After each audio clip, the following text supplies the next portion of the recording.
niwaombe sana.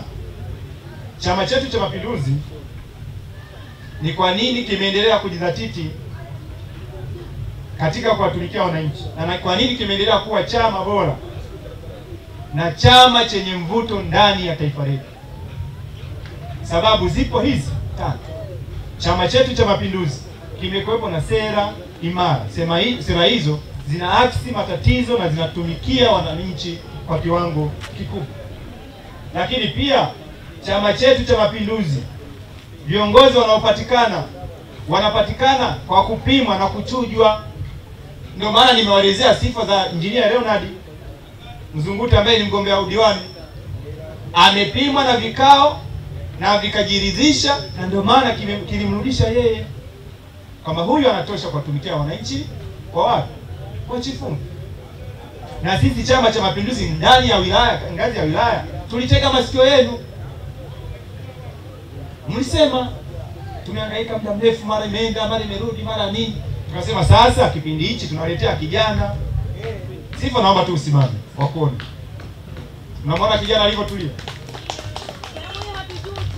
Hamtajuta. Na Sifa nikwambie, Engineer, Sifa nikwambie, nikuombe watumikie vizuri hawa wananchi.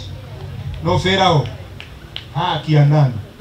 Wananchi wa kata hii ya Chifumfu hawahitaji maneno mengi, wanahitaji vitendo. Uongo wananchi? Uongo wananchi? Wanahitaji vitendo.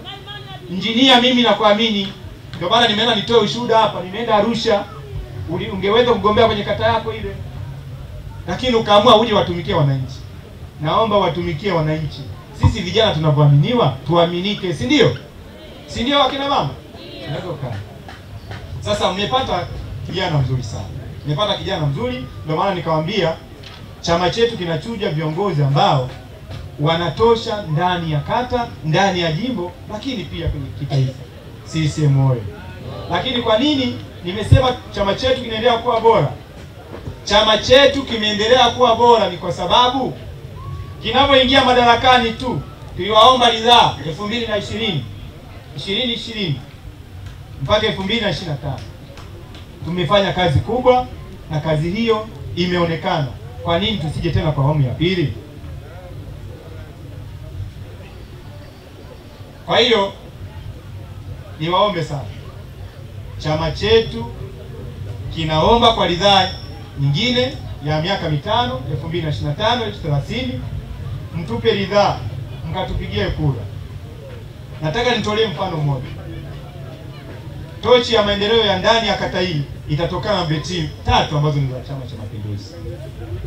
Na mimi nawahakikishia, kama kuna watu wanadai kwamba wanahitaji wabadilishe beti moja lisiwe la nini la CCM, hakika maendeleo yatakuja hafifu. Niliseme tu wazi. Sasa leo Sifa ataongea na nani? Yaani mnayemtaka nyinyi ataongea na nani? Si ndio? Kwa niwaombe sana, tarehe 29 ndugu zangu, tujitokeze kwa pamoja, tujitokeze kwa wingi, twende tukapige kura. Tena wewe usio na shida kabisa. Piga kura. Saa 12 mabaya vituo vinafunguliwa. Nenda saa 1 amka, piga kura. Ukishamaliza andaa nyavu zako, niende ukafanyeje? Fanya hivyo kwa maendeleo endelevu. Leo hapa umepewa bahati ndugu zangu. Mara tu Mheshimiwa Rais baada ya kutangazwa na kuapishwa, ilani yetu inasema tumepewa nani kiwanda cha kufanyaje? Cha kukausha dagaa. Kwenye ilani Sifa silimo. Mmepewa nani ilani nani umepewa kiwanda cha kukausha dagaa. Mashine ya kukausha dagaa. Lengo ni kuhakikisha wavuvi wetu, kuhakikisha bidhaa inayopatikana nani malighafi inayopatikana ndani ya ziwa letu la Victoria na Chifumfu zinakuwa na ubora na zinakuwa na soko. CCM oyee. Kwa hiyo mimi nisizungumze sana, lakini nisichelee kuwaomba sana. Tarehe 29 ndugu zangu, tuamke kwa pamoja, tukapige kura, na baadaye tusikilize sasa maendeleo yanayokuja kwa wingi. CCM oyee. Mimi mkinichagua tarehe 29 kwenda kuwa diwani wenu, maana yake na kwenda kuwawakilisha kuhakikisha barabara zote zinazohusu kata yetu ya Chifumfu zinapitika vizuri sana. Nitakwenda kupambana na barabara kwa sababu barabara yetu inasababisha wananchi wa Chifumfu wanasafiri kwa kutumia gharama kubwa sana.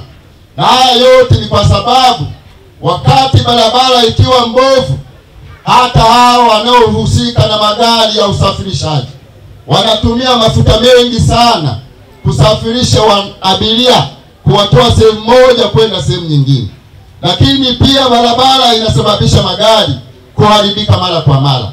Maana yake ni kwamba jinsi magari yanavyoharibika mara kwa mara na gharama kubwa za mafuta, sasa gharama yote hiyo wanaileta kwa wananchi wa Chifumfu. Lakini pia kero nyingine ni ya maji. Mpaka leo 80% ya wananchi wa Chifumfu hawana mabomba ya maji kwenye miji yao. Sio mpango wa Mungu. Mpaka leo hatuna bomba za maji kwenye miji zetu. Bahati nzuri ndugu zangu, mimi nimesafiri sana na nimetembea kwa 80% ya mikoa ya Tanzania yetu. Nimeshuhudia mikoa mingine wananchi wake 80% wanapata maji kwenye bomba ndani ya nyumba zao. Sasa leo kwa nini tusiwe sisi? Tulimkosea nini Mwenyezi Mungu ndugu zangu? Naombeni tukapige kura tarehe 29. Tusifanye mzaha. Kura yako ndio sauti yako. Ili ukanidai vizuri maendeleo, naomba na wewe ukapige kura zitoshe. Wakati nikikaa kwenye halmashauri ili nipambane kuleta miradi kwenye kata yetu ya Chifumfu, lazima pia wataangalia watu wa Chifumfu walipiga kura kwa asilimia ngapi. Hayo yote tuliyoyasema hapa, hayo ndio tunakwenda kuyasimamia ipasavyo. Naomba tu wananchi wa kijiji cha Chifumfu, kata yetu ya Chifumfu, tukapige kura za kutosha. Hata soko letu hapa halitoshi. Soko letu bado tunahitaji mkubwa sana kusoko. Leo Kijiweni ni kata ambayo inachangia mapato ya pili kwenye mapato kwenye halmashauri yetu ya Sengerema, lakini soko letu bado halitoshi. Sasa ndugu zangu, wakina mama mpo? Wakina mama mpo? Tutakwenda kuboresha soko kwa ajili kufanya biashara zetu vizuri.